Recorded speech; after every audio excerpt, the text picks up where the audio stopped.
ايه يا عم؟ ايه الركنة دي؟ ايه قررت تبطل خلاص؟ وقفت؟ لا، ما هو مش ركنة يعني، بس كنت بحضر لكام حاجة كده. تحضر؟ دي حاجة صح؟ عارفها. لا والله بجد. في أفكار كتير، فاهم؟ يعني أنا فكرت مثلا إن احنا نتكلم عن حاجات كتير أوي، عن العلم، الفلسفة.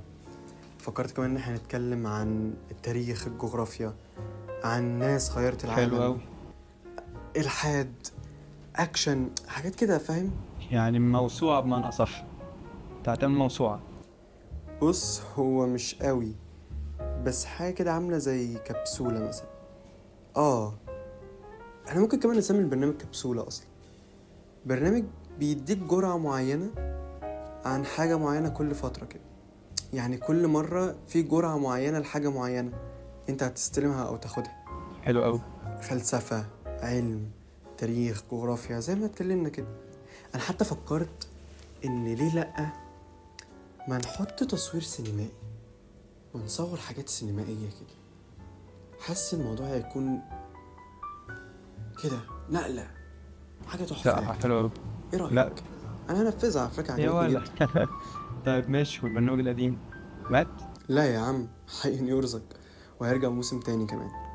بس الكبسولة دي مختلفة شوية، حاجة كده خفيفة وعميقة في نفس الوقت، حاجة كده تشد عقلك وانت بتتفرج. بمعنى صح. حاسة فكرة هتكون لذيذة. يعني أنت تقصد إن حاجة محتاجة دماغ. بالظبط، حاجة كده فيها دماغ، حاجة كده شغل عالي يعني. بس استنى، انت تقصد ما ايه؟ أقصدش، بس يعني حاجة كده فيها أكشن أكتر. حاجة زي كده، تقصد. تطوير بقى وكده بقى. طيب، يعني أنت نقلت من الدنيا للدين أو من الدين للدنيا. لا يا عم، مش للدرجة دي. هو برنامج هيتعمل منه موسم تاني، يعني تفكيكة راجع. بس الفكرة ان لسه التصوير بتاعه هيبدأ، ولكن ده احنا بنجهز له. ده خلاص كده حاجة كده في الخفيف منه، بس يبقى حلو قوي. فلا، متفائل الصراحة. طب إيه، هتفضل راكني هنستنى كتير يعني حضرتك؟ ولا إيه؟ لا هنستنى صح؟ لا لا لا، مش هنستنى كتير. هو هيكون قريب قوي، قريب قوي قوي.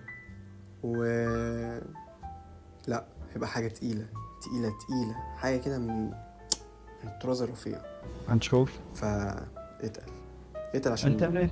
في حاجات والله حلوة جاية. تأمين. في تجهيزات كتير قوي جاية، مش البرنامج ده بس، خلي بالك.